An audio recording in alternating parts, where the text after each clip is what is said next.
right. While Corey works on getting our final panelist in here, I am going to go on and just start giving an overview this morning of our Computer Science Education Week panel for business and community partners. So I'm going to share my screen here real quick with everybody.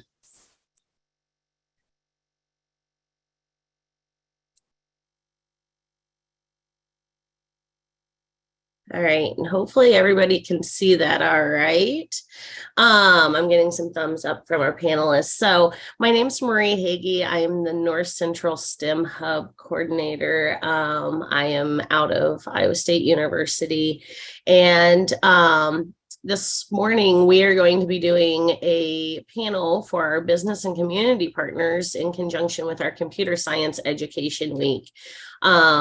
Corey Rogers is going to be helping out, facilitating and moderating that Q&A that we will take. So as you have questions along the way for our panelists, please populate that Q&A section, and we will have some time at the end to get to those questions, hopefully. Real quick, I want to start by giving a shout out to all of our CS Ed Week partners here in Iowa. It really was a wonderful collaborative effort by several different organizations and stakeholders throughout the state of Iowa.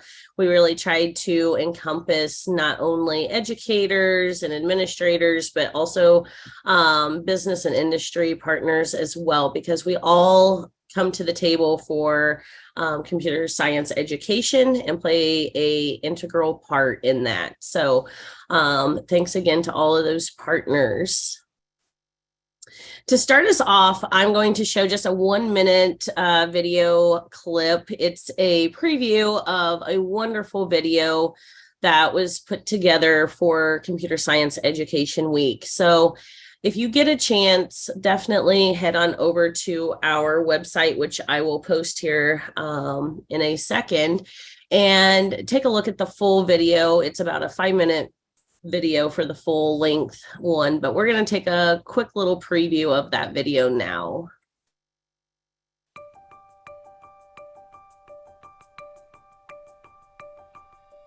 I think it's just necessary for where we're at in society today. It probably has some of the best job security there probably is right now. If you want to make the world a better place, this is the best time in history to connect your thoughts to technology. I don't think anyone would have an issue finding a job. They're well-paying jobs. They really are. It literally makes you more valuable as an employee. It's definitely paid off. Computer science field is growing at rates that we've never seen before.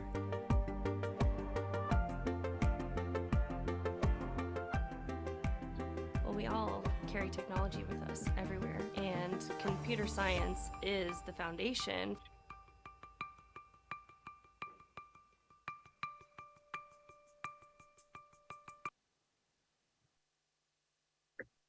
So like I said,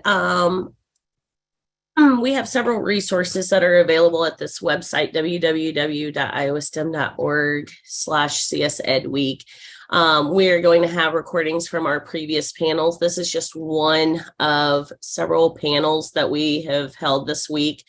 We have had panels for secondary students, counselors, administrators, librarians and after school educators, as well as we also have statewide resources such as computer science lessons, activities. A lot can be found at that website, as well as the full-length video. We are halfway through CS Ed Week, and so as far as remaining events, we do have this panel going on now, and then tomorrow from 6:30 to 7:30 we have a statewide virtual family coding night. So if you're a parent of a elementary age student, you can engage in some computer science activities and register for that on our website. Friday, if you're in the Ames area, there's the Nutcracker Ballet plus STEM that's going to be at Stevens Auditorium at 12:30, and there has been an activity developed that incorporates computer science, and that can also be found at our website. So now we are going to introduce our panelists. We have 5 wonderful panelists who are going to be talking about the importance of partnering with educators and the importance of computer science education. I am going to stop sharing my screen and I'm going to let them introduce themselves. We'll go in this order. So we'll start with you, Heather. If you want to unmute and introduce yourself and tell us a little bit about what you do. Yeah, can you hear me okay? Awesome. Hi, my name is Heather Ardover. I am a senior software engineer at John Deere. I've been with John Deere for over 26 years. I graduated with a double major in computer science and math. And prior to my graduation, I worked as a part-time student while going to college with John Deere up in the Dubuque Works. And then moved into a programmer role with John Deere immediately after graduation. Throughout my career, I've held various leadership roles in IT. I've been in architecture, strategic program management, have even done some workforce strategy. But most recently, I've moved back into an engineering role, happy to be back coding, problem solving, and just currently kind of upskilling in the latest technologies myself. With my own personal experience and background as a part-time student, it's become a mission of mine to find ways to create similar opportunities for our next generation and help by providing coaching and mentoring that hopefully can help them create a fulfilling and rewarding career like I've had the opportunity to have. I'm also currently leading our high school apprenticeship program through partnership with our local high schools in the Quad Cities. I'm so happy to share more on that as well. Thank you, Heather. Mandy, do you want to introduce yourself to everybody? Yeah, thanks for having me. I'm Mandy Parchert. I am the manager of university and community relations with H&I Corporation. We're a global manufacturer of workplace furnishings and residential building products headquartered in Muscatine, Iowa. So we manufacture desks, chairs, fireplaces that you use in the classroom and in the home. Within my role, so I graduated actually with human resources and a minor in management information systems. So a little different than probably some of our other panelists, where I recruit computer science professionals and help them find their place in our business. I've been with H&I Corporation almost 10 years now, and I, again, started out recruiting specifically, and now I'm more oversee our workforce development strategies. So identifying and developing talent today that we're going to need in the future. So I too work a lot with high school apprenticeship programs, partnering with the schools to help students get excited about different career pathways and what computer science even means in manufacturing. So I can speak definitely to a lot of those different opportunities and what that means for a student, for an educator to better understand careers in computer science, manufacturing with H&I in Iowa. Wonderful. Let's go to Steve Davis next. Hi, thanks for having me. I am president and co-founder of BioNeos, and we are a technology and growth partner for life science and healthcare groups.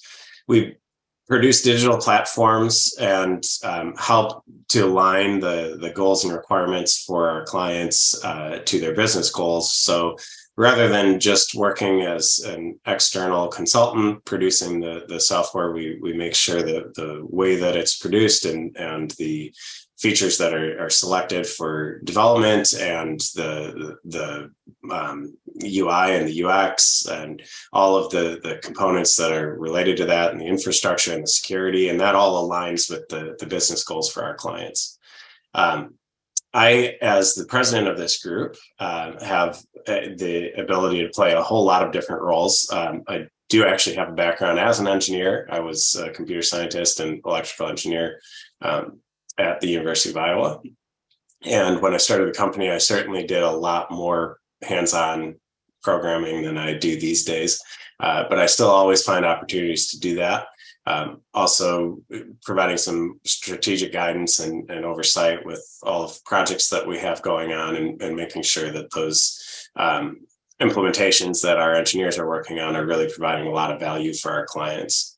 But similar to the previous two panelists, I'm also a big believer in the value of being involved in our community and increasing the skills for our upcoming workforce. And because of that, my partner Mike and I have always played a pretty large role in Computer Science Education Week every year, making sure that we're doing what we can to encourage students to pursue computer science, making sure that students are actually exposed at a younger age to computer science.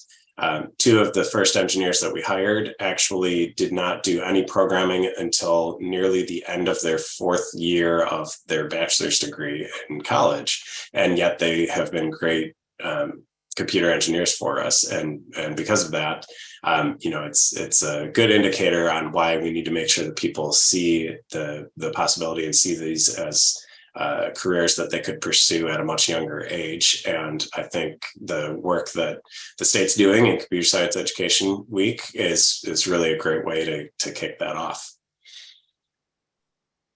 Wonderful. Cindy, would you like to go next?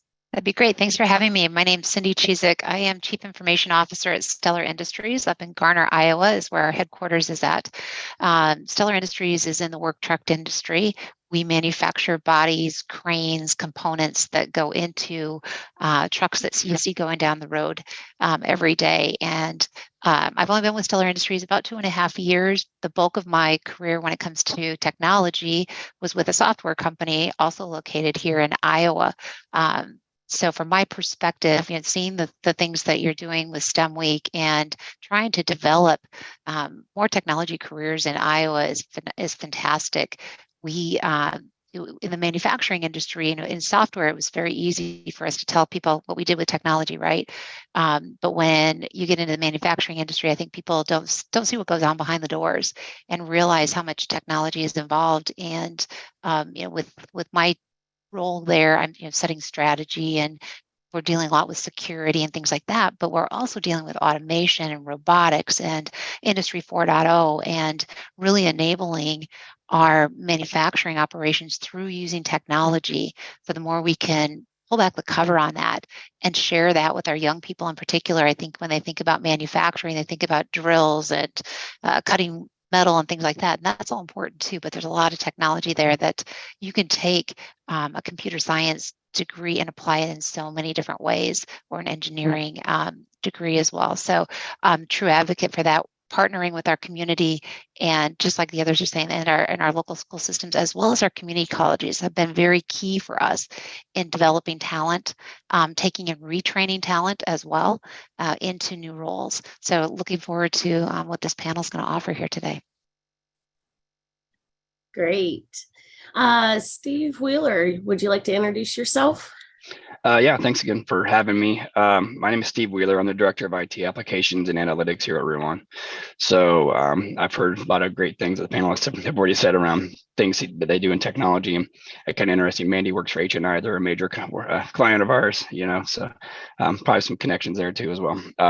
So I have responsibility and accountability for all of our application development, application architecture, database administration, all of our QA automation,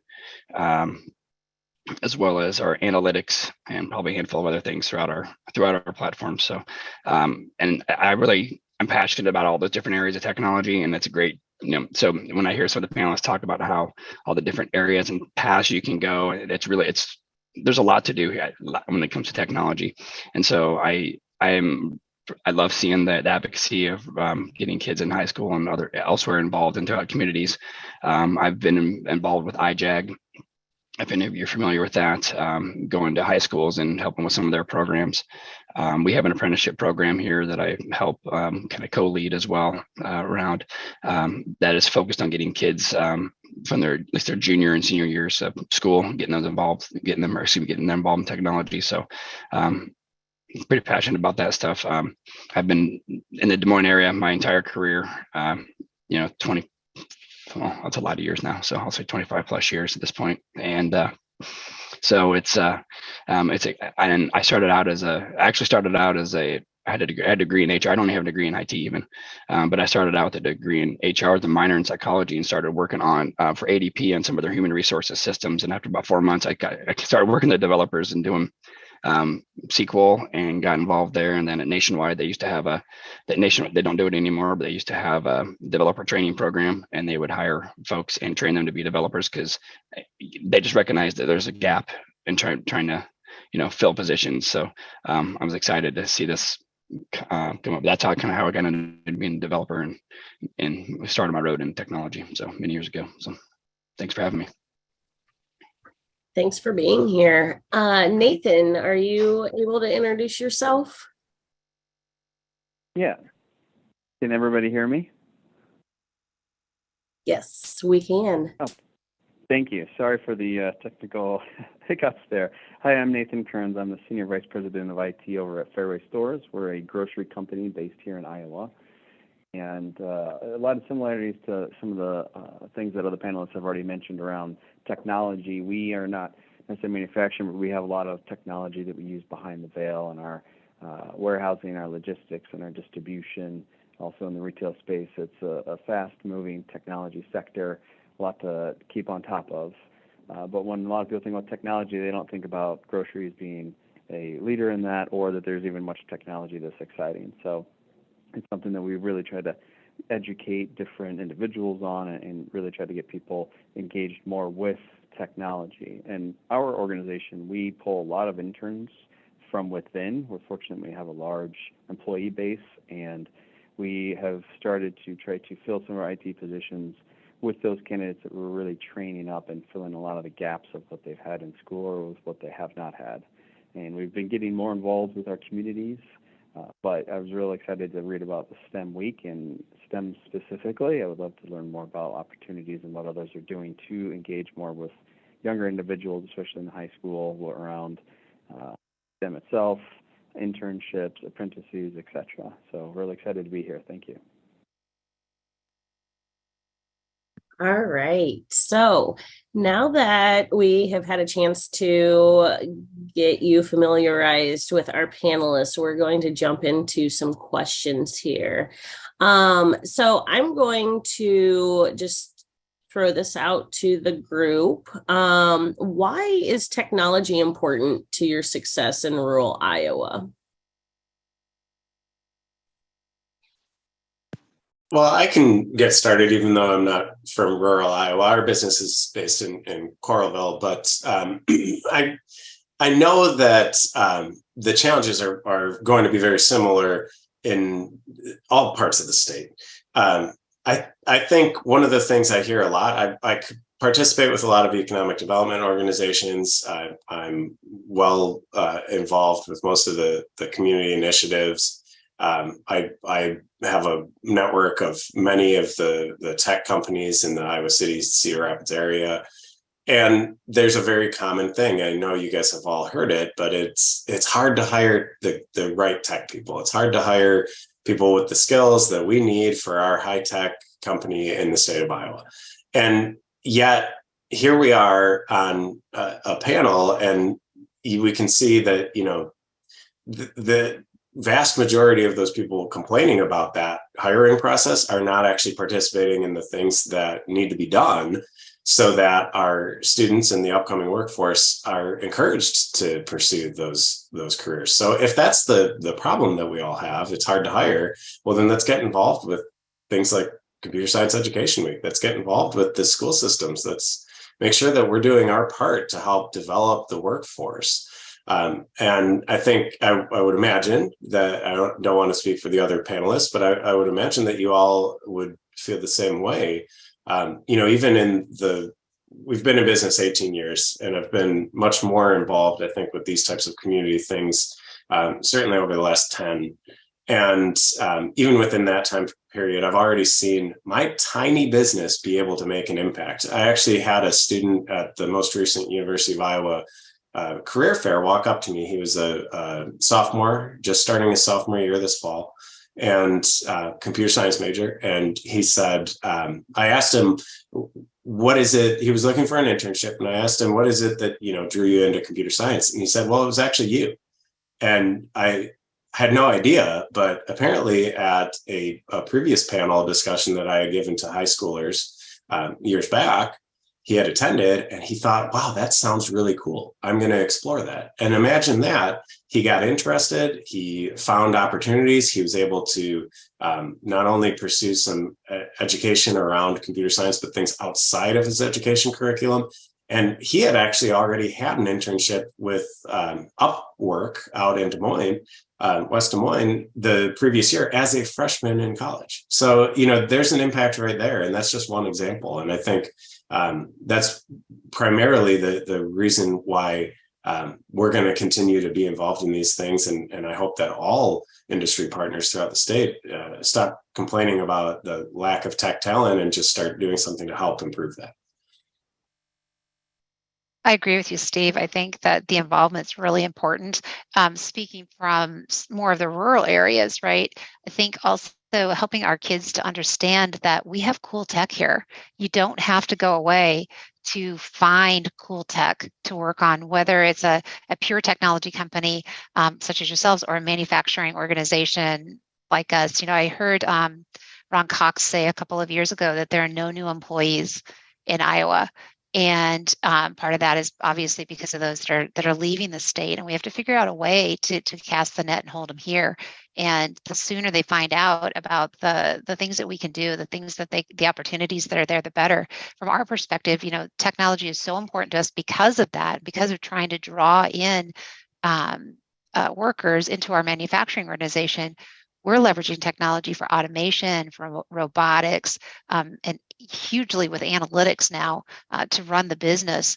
And there's so many opportunities that we can give people to stay in the state to work with us. And so I think that's one of our huge areas right there, is to leverage technology because of the limited workforce. We're not trying to replace the workforce. We're just trying to continue operations. And I think people, they don't realize that to run some of these complicated machines, you got to have that tech background. You got to have that tech mind at least, and we can develop you into it. So, yeah, I mean, we are the same way in terms of, and I think that's, Cindy has all great points too. We use tech in everything we do. I mean, our trucks driving down the road, everywhere they go, that thing is a driving computer. I've got so much equipment on there that I'm connected to, from the mobile applications to all the GPS tracking to all the analytics, and I'm capturing off that truck in real time, and I'm pinging that truck every few minutes to know exactly where it's at, and the technology that I give back to my customers so they can see, so they can track where their loads are at.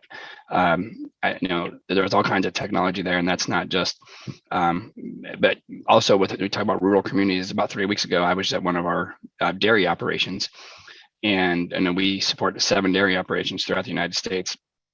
And they're obviously very rural where they're at. And so it's important, from the technology that goes into how those cows are milked, and the massive milking operations that go on there, and the technology and manufacturing that it takes to build those systems, to just how we have to track the milk and report it and move the milk and keep things moving. There's so much technology and things that are going on continually to keep all that moving, that a lot of folks don't realize some of the complexity that goes into that, and some of the like Cindy said, some of that cool tech that's already out there that we are using today.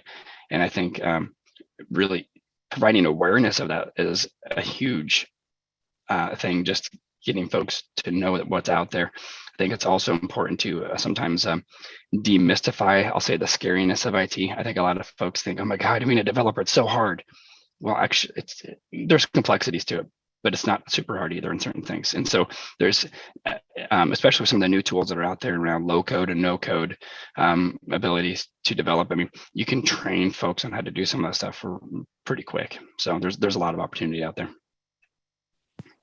Yeah, just not to add on to that, for John Deere, technology has become increasingly more important for our customers, especially rural farmers. We're well known, especially in the Midwest, for our quality machines that the farmers use day to day. But It's becoming important for the farmers in protecting the quality of their land and the environment. And they depend on that to survive and thrive. So to help them with that and to help them achieve their goals, John Deere uses various technologies, and a lot of the latest technologies such as guidance and navigational systems, sensors, cameras, high-speed processors, and machine learning in our equipment. And along with using those advanced technologies in the equipment, we're also using it in our factories, right, as we're building those machines. And it helps us to drive efficiencies and increase the quality of the products that we create. And as you can imagine, with all these new innovative, quality, sustainable solutions that we're building for our customers, we rely heavily on employees that have the right technical skills to help us implement and support those solutions.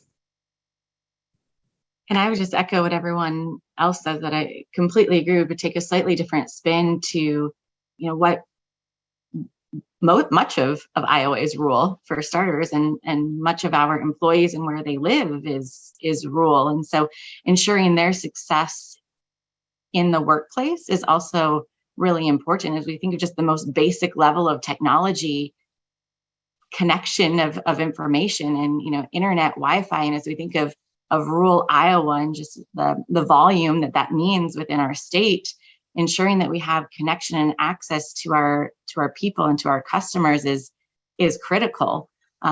Just simply as we think of being able to have this dialogue here today requires such technology. And so ensuring that rural Iowa has the same access and to the technology to ensure that we are sustainable and advancing and growing competitively and at the same rate as the rest of the world or those larger metropolitan areas is extremely critical.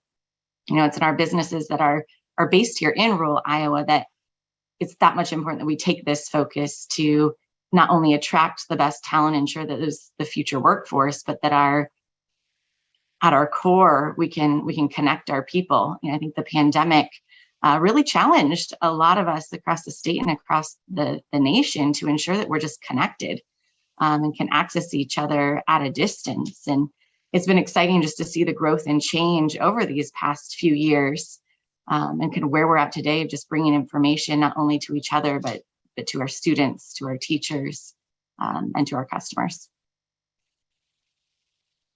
Yeah, I'd just like to add on to that perspective. So at Fairway, we are focusing on getting new stores into smaller and more rural communities. We've been in a lot of rural Iowa for some time, but we're trying to prevent food deserts, which takes us to smaller and smaller communities that either had a grocery store that closed or hasn't had one before, and it creates a lot of challenges for us. Just when you talk about connectivity, that is a chief concern that we have, and it's something that there's still a number of locations where I still can't get to physical disparate internet connections. And so we have to work around that, and that creates a lot of challenges I'm sure other businesses in rural Iowa are running into as well. Also want to reiterate what I've heard several on the panel say around awareness. When we go into these communities, or I should say I receive a lot of correspondence and questions from people in these communities that are looking for different types of tech jobs, and they're simply unaware of what is available within our company or what's available to other companies across Iowa. I think that awareness is a big problem. It's a shortfall, and we have a brain drain when if we were more active and were able to better communicate with some of these individuals when they're younger and get them interested and enticed earlier on, it would be in all of our best interest to retain that talent within the state.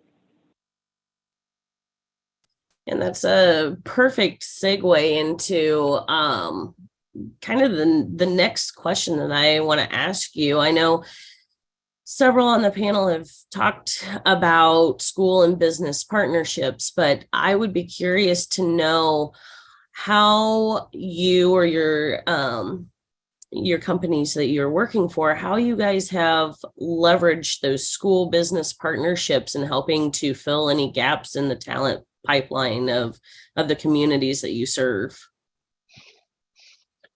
I can talk a little bit about what we're doing at Ruan. I mean, we have two ways. One is participation in IJAG. I know myself and a few others in tech get involved with IJAG and help kind of mentor and help some of their technology programs that they have going on at some of the schools. The second way we get involved with schools is through our apprenticeship program, where we bring in kids, some sophomores, but usually we try to focus on juniors and seniors just so they have a little bit more math and stuff behind them. But we get them involved in all the different aspects of what we do here. So that can be from it could be from getting involved with our service desk so they can understand, the technology and issues that we're dealing with day in and day out. It's probably a little challenging to get them involved with some of the actual like software development stuff because they haven't had enough curriculum and technical training to do that quite yet. But we will get them involved with our team that manages all of our technology that goes in the trucks. So the hardware, all the tablets that we can get them, we teach them how to, program the tablets and stuff like that. I mean, we maintain 4,300 trucks throughout the United States, and all of the technology that goes into every single one of those. It's a pretty small team that maintains it. So there's a lot of physical hardware that goes on there. Getting that stuff configured and ready to go.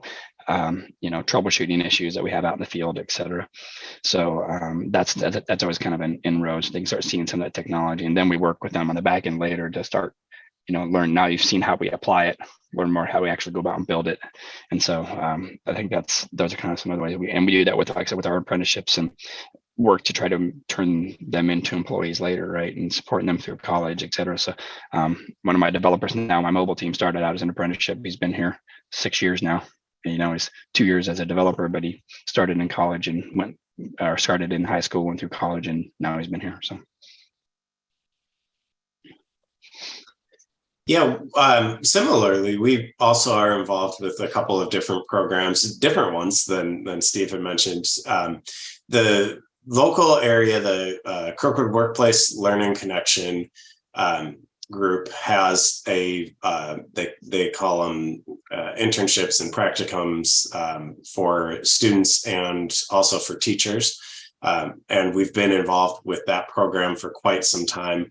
Through that, they take all the administrative burden off of us. So really all we have to do is we get the students in the door and we have them work on some cool projects. And so those are pretty short and easy commitment for us to be involved with some of the younger students. They also have some great projects for awareness, things like a STEM institute that they hold. I think that also happens elsewhere throughout the state.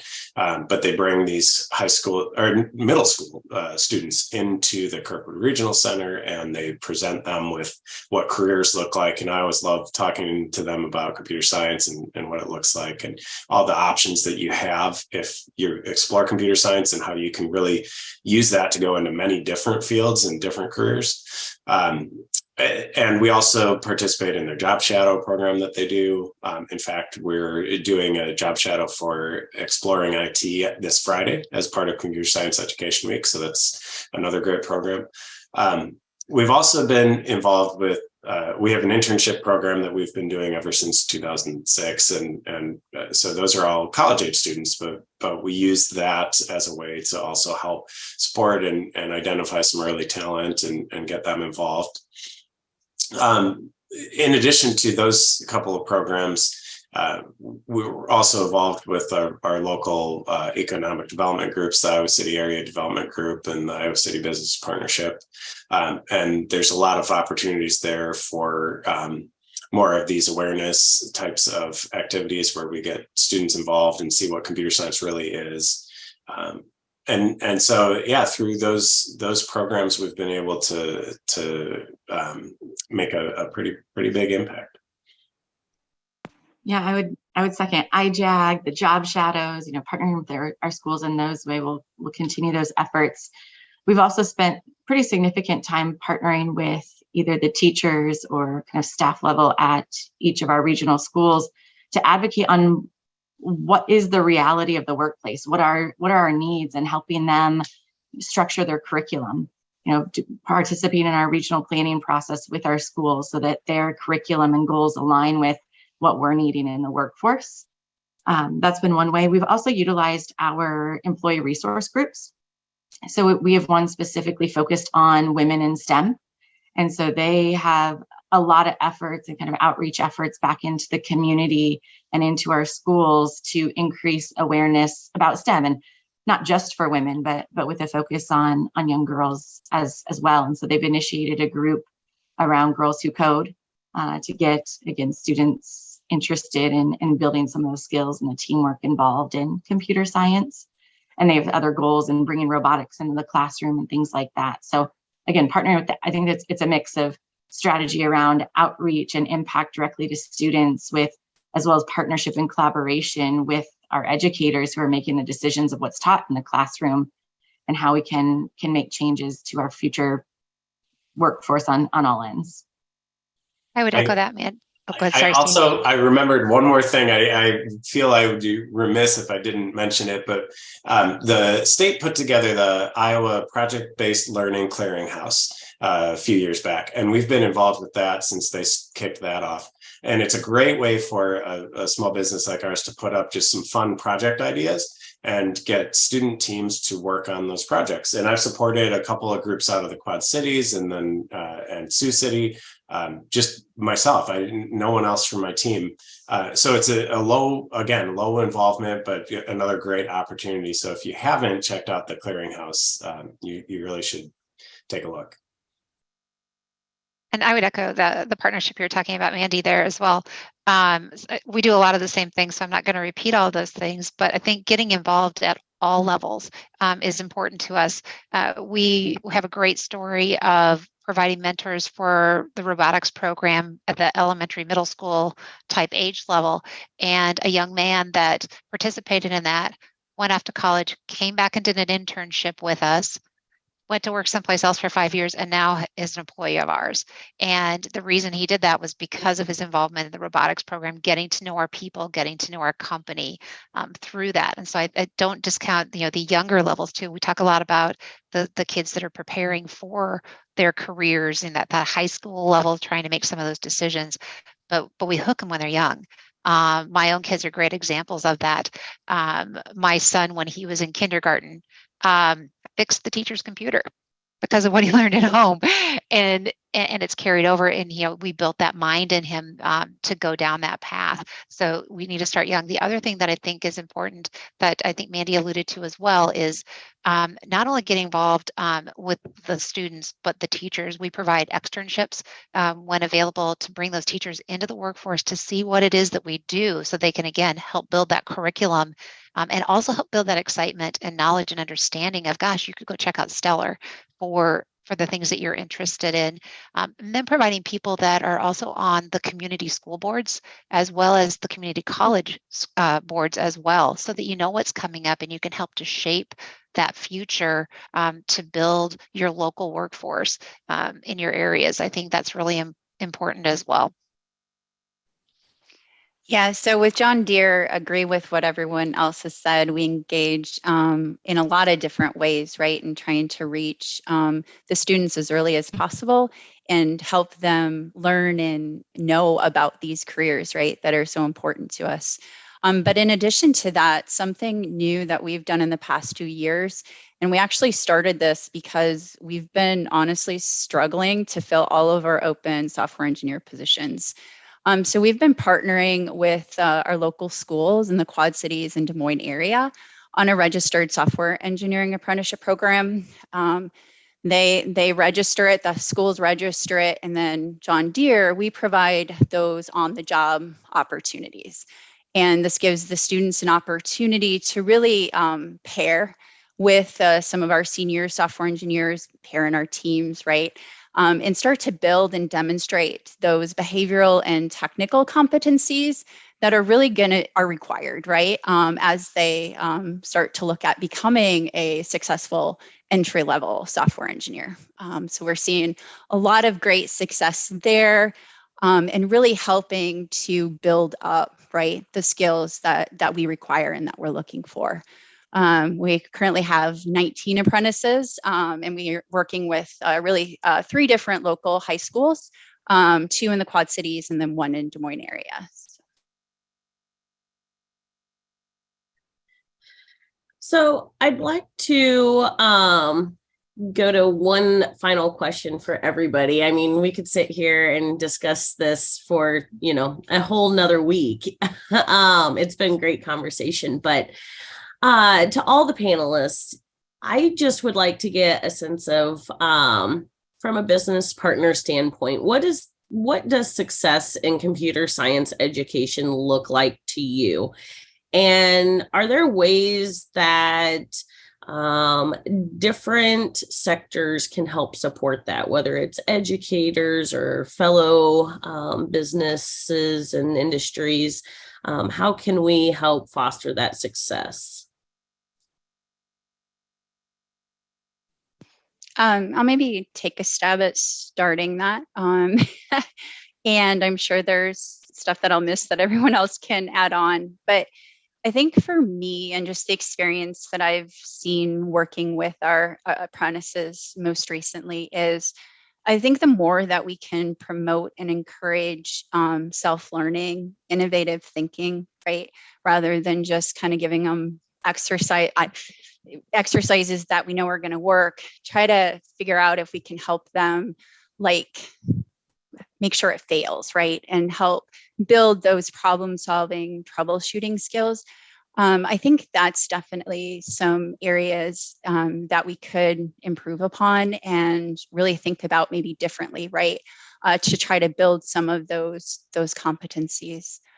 In addition to that, really the other thing that I've noticed too with our experience has been just the realization that there's, in my mind, only so much, right, that you can get from like a classroom learning.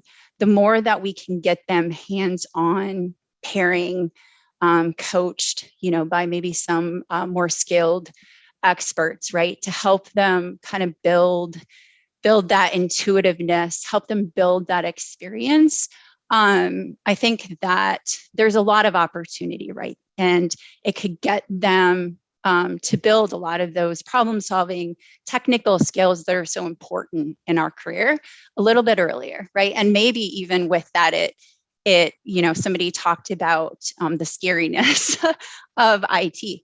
Maybe it starts removing some of that, right? Because it helps to show that, nobody knows everything. Technology is constantly learning. I don't know everything. I'm learning as I go, right? So the more that we can show that, I think the more that stigma maybe dissipates. I'd like to touch on that too, Heather, the stigma, right? The stigma that they're the guys stuck in the basement, they're behind the cube walls, down in the dark. They don't have a personality. They don't, those sorts of things. We need to rip that away. We have some really amazing people that work in IT, that work in computer science, and those types of careers. And I think helping them to understand also, I've interviewed kids for internships that you look at their transcripts and their software classes or IT classes, things like that, they're excelling. In their core classes, their grades aren't so great. And when you ask them the question, they don't understand why. Why is it important? So I think helping them to realize that you need to be a real well-rounded person. You can be a person with a personality, right? And excel in IT, in computer science work. They don't understand the point. And so the more that we can build that real well-rounded individual is really important. And also to the point Heather was making about problem solving. Understanding also that you get a lot of people in these roles that they think it's black and white. It's either A or B. And sometimes it's somewhere in between. And being able to talk with their superiors, their managers and such, and say, okay, I've got it this far. I think it's going to work. Let's put it out there. And, we can't always wait for that perfection, which is what sometimes hangs us up, right? And so helping them through that early so they get that problem solving. And I like how you said that, Heather, give them some things that we know are going to fail. So they have to figure out how to make it succeed. Yeah, I completely agree with that. And we often see I'll hear from students like, well, what languages do you use? What do I need to know how to code? I'm like, I just need you to be able to demonstrate that you can learn because it's multiple and it's changing so fast that we can't keep up. So I honestly can't make that commitment to you that, yes, just knowing this one technology, one language is enough to be successful. So again, teaching them how to learn a process, how to fail, how to work through it, I definitely think is what's sometimes missing from the current education system, and just that focus on perfection, when really it needs to be, what are the multiple solutions available and what's the best one versus the right one given certain constraints. So completely echo all those thoughts, but I think there also just needs to be more focus on making STEM, making computer science fun and just part of our day-to-day, because it is so much of how we live, whether it's an app on our phone, how we're communicating, texting, the scams that come through our email, as we think of just basic foundation of cybersecurity and what all that can mean. So just talking about it more normally, and how involved computer science is in our day-to-day, and then just imagining the impact that it can actually have on business to that scale, I think is really critical. So just normalizing some of the skills and some of the jobs and the functions within computer science, I think naturally heightens the interest and awareness and just confidence that, hey, I could see myself in a career in computer science. Yeah, those are all good points. I think for me, it's just the awareness of what you can do. Getting folks out there, like I said, it'll be, when we're bringing in an apprentice and they're coming in, they don't even know, they have no idea what they're walking into, right? They've had no idea to understand the complexities of, they go to the supermarket and they buy something. They don't realize what it took on that truck to get it from point A to manufacture it, to get it to transport to point A to point B. They just know that they bought something off the shelf. And I think it was, is it Nick or Nathan, excuse me, that who working for Fairway, right? And so they obviously understand those complexities and what it takes to get that done, and it's not obviously trucking, and that's not the only industry that has that. But I think just continuing to provide awareness, demystify it, give them projects to work on at even a young age. I mean, even I could see kids in 5th and 6th grade. They're technical enough to understand how to use a well-designed project where they can actually go build something and make it work. I made my kids have Legos when they were little kids, simply because that would force them to sit there and build stuff, and they would do it, and my daughter's a senior at say right now. She still likes Legos because, she's in data science. So she's, I think maybe I kind of drove her career, from an early age, not intentionally, but I did. So, but she didn't know what she wanted to do coming out of high school. Like I would love to say that I was steering her in that direction, which I wasn't, but I knew her well enough to say, this is probably something you might like. And then she got into it. Now she loves it. But it was actually hard for me to realize that by the time she'd actually graduated, she still didn't know that. She still didn't have any awareness of what she was getting into. So kids come out of, they're going to school and they don't know that they're picking things that sound interesting. They've had maybe one class on it, but anything we can do, I think, to get them more exposure early on to whatever it may be. It may be technology, even your plumbers and electricians are using tons of technology now just to get stuff done. I mean, there's not a career out there that's not going to be using technology. And so I think it's just important to get that exposure to all the things that are out there. Yeah, I absolutely agree with that, Steve. And if I may just add one more kind of thought based off of that too. I think for me, that's what I love about our career is I thought I knew what I wanted to do coming out of school.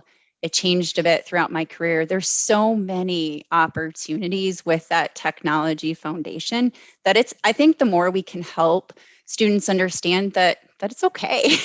You can pretty much, with that foundation and that technology background, you can drive your career based off of what interests you and what motivates you right at that time in your career. So maybe that's something for us to kind of think about as well.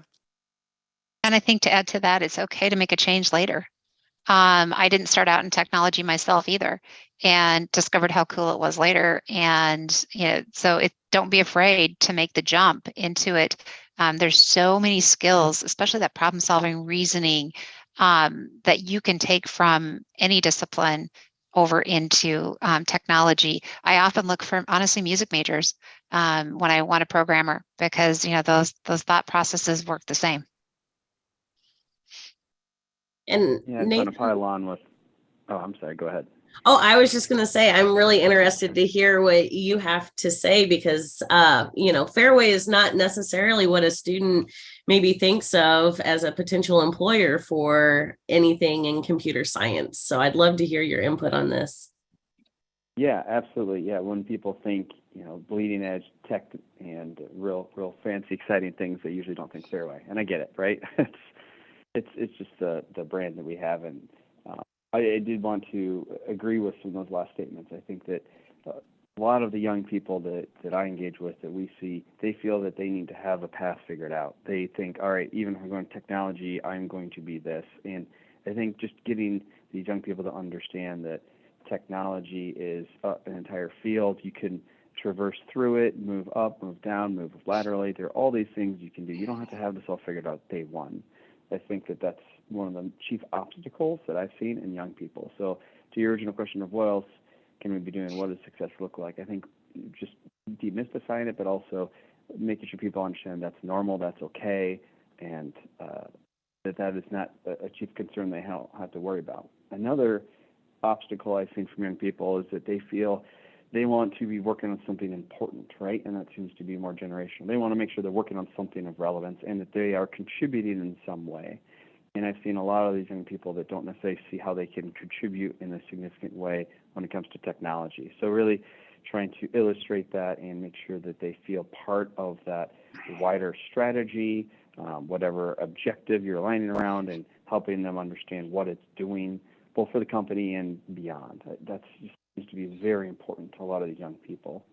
I do think it's difficult when you're looking for some of these people to have, whether it's technical acumen or just the way they think, and then also having good communication skills. I think that's something that it was spoken about earlier. They need to be well-rounded. They need to make sure they understand the bigger picture, and I want to really second that, because some of the best technicians that we have maybe are not as strong in some of those other areas, and it's better to have that well-rounded candidate that can really work in a group and be collaborative, which is really the final point that I wanted to cover. One of the other main obstacles I've encountered along the way with some of these young people is they feel that IT is mostly individual work. When they discuss the curriculum they've had, whether that's through some of their internships and apprentices, but also a lot of the curricula through their academia, whether that's through junior college or through a 4-year degree, the vast majority of it is all single-person work. And when they get out to the workplace, it's highly collaborative. A lot of it is. And it's this big paradigm shift that they weren't prepared for, that they actually enjoy more. And I've heard time and time again, how come I didn't know this is what it was actually like? I would have been a lot more comfortable with technology and with IT as a path. So I just think there are a few other things that we could really focus on: awareness, getting some of these young people engaged with the way technology actually works within our state. And I think that could really help pique some more interest and hopefully get some new people interested in the field. And I definitely agree with everything that all of the panelists have said. Success will look like all of these things and more. But I want to throw out 2 real ambitious metrics that I would love to use as our goals for success in terms of computer science in the state of Iowa. One would be that Iowa is actually considered a high-tech state. I would love to see that. I think that's success. I don't think there's any reason why that can't happen. As all of these panelists can attest, there's a lot of cool technology going on here. It's not all in the coasts. It's not all in the big metropolitan areas. There is cool technology in Iowa, so why can't we be thought of as a technology state? The way that we do that is we incorporate it from the very earliest levels into everything that we do. We can't ask our educators to do more. They are overloaded. They already have a lot on their plates, but that's the cool part about computer science and that computational mindset. You can incorporate it into ELA classes. You can incorporate it into social science. You can incorporate it into pretty much any area. You just get a little bit creative. And that's how we become, I think, a technology state first, is making sure that that's a goal that we all take and we push towards. The second also ambitious goal, and this would be not necessarily just for the state, but I think just in society in general, would be that computer science isn't viewed as an optional or a great to have type of skill. In today's society, if you raised a child without teaching them how to read, you would be viewed as probably someone that was borderline child abuse. If we don't acknowledge the fact that at one point in time, reading was one of those skills, that it didn't have to be done by everyone. It wasn't something, it was for only the elites. And yes, that transition happened over a long period of time where now we teach kids at the youngest age to read. Technology moves a little faster than that. We're already at that point where we're surrounding ourselves by technology. We all need to understand how it works. We can't view computer science as an optional, nice to have skill. This is something we all need to understand. And that's the only way that we can continue to keep up pace with the changes that are happening on a technology level. Otherwise we're going to see greater and greater divides between parts of society, and that's just something that isn't going to work. I think the best groups out there that are involved in computer science initiatives recognize that equity is probably one of the biggest components of computer science in order to be successful. And so that's my second goal, is really pushing for computer science as an important and must-have skill that everyone should learn. And I think that's a great ending point for our panel. Like I said, we could talk about this for days, but I want to honor everybody's time. And I do want to give one more big thank you to all of our panelists who took time out of their day to join us and bring an important message about CS Ed Week, and represent business and community partners. Thank you again for joining us, and thank you for all of you who attended as well. Have a great rest of your day, everybody.